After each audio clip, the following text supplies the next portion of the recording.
Hola, soy Pepe Pérez Rivera. Bienvenidos y bienvenidas a este espacio a Hombros de Gigantes. Desde aquí intentaremos abrir una ventana hacia la física y la química de secundaria. Si la propuesta te parece interesante, ánimo y vamos al lío.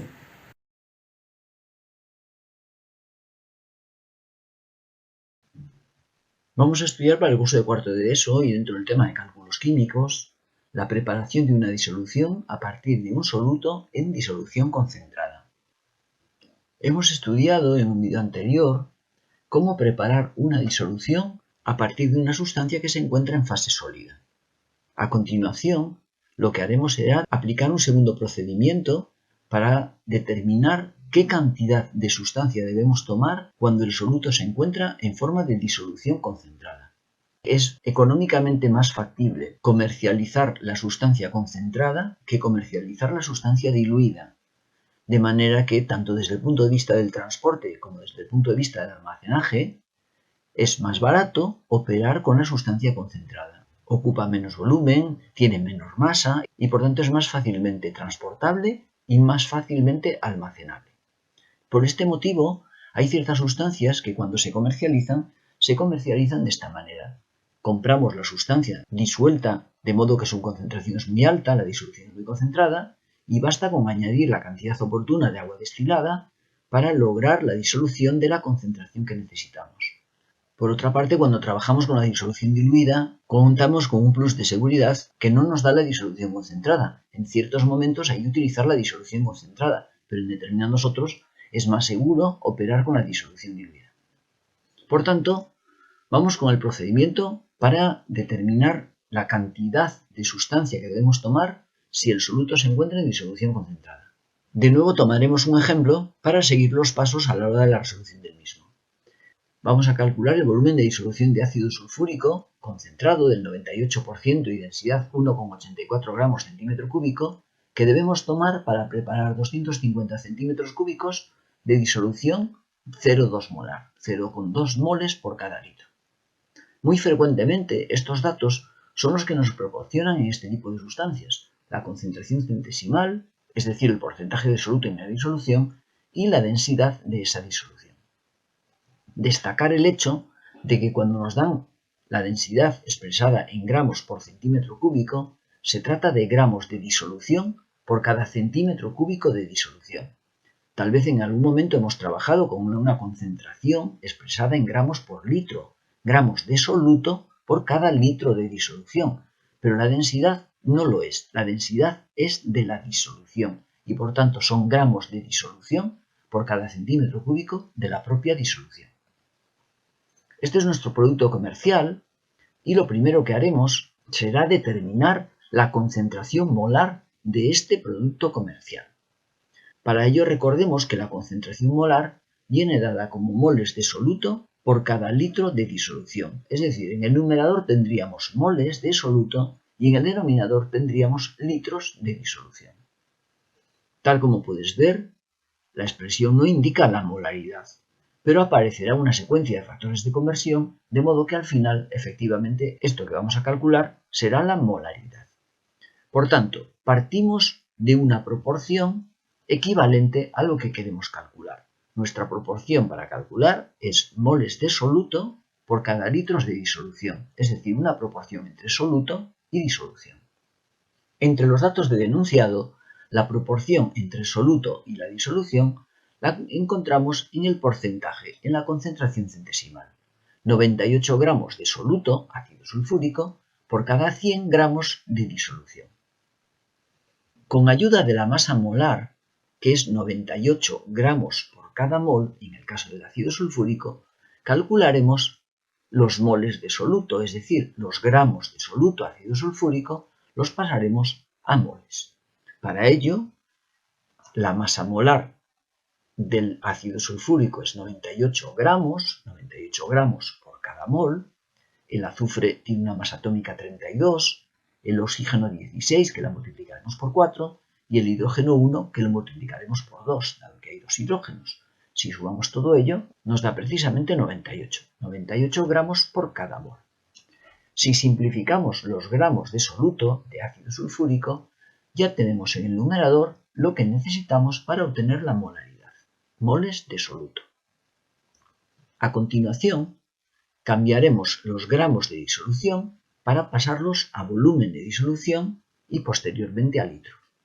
Para ello utilizaremos la densidad.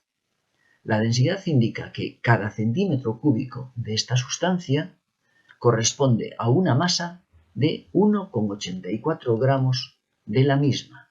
1,84 gramos es la masa equivalente a un centímetro cúbico de esta sustancia. Por tanto, un factor de conversión para utilizar esa proporción. Cada centímetro cúbico de esta disolución concentrada es equivalente, tiene una masa de 1,84 gramos de esa disolución concentrada.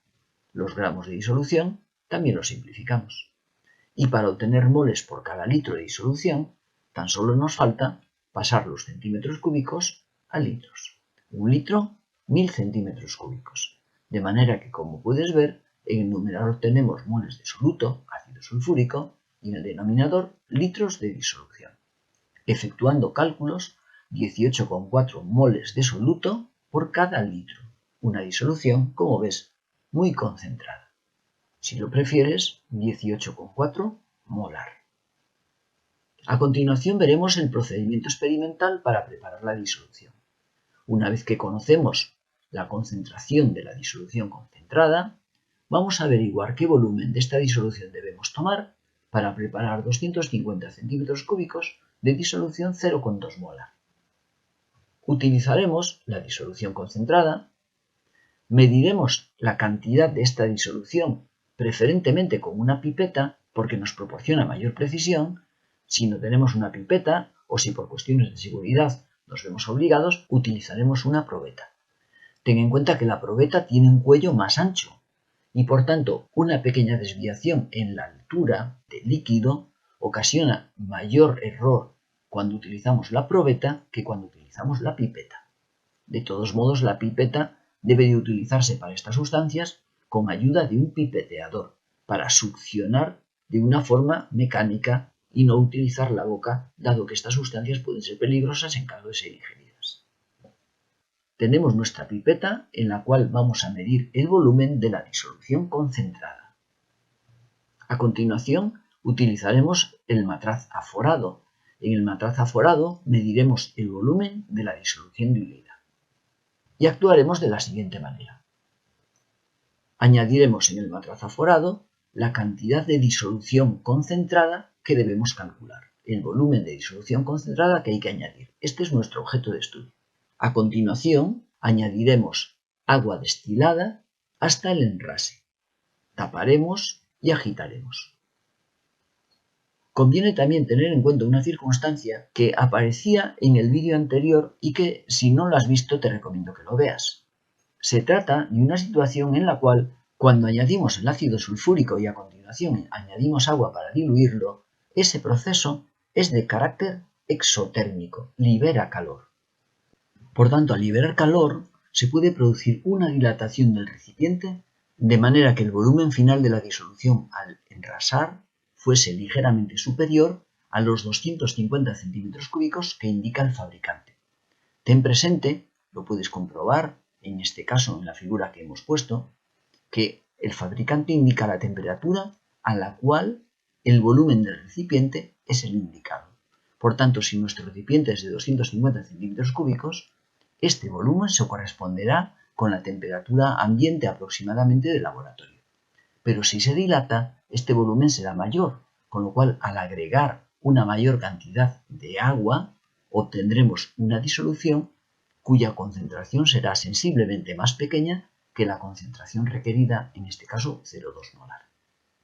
Por tanto, es importante comprobar antes de efectuar el enrase que la temperatura de la disolución bajó hasta el nivel de la temperatura ambiente para evitar la dilatación del recipiente.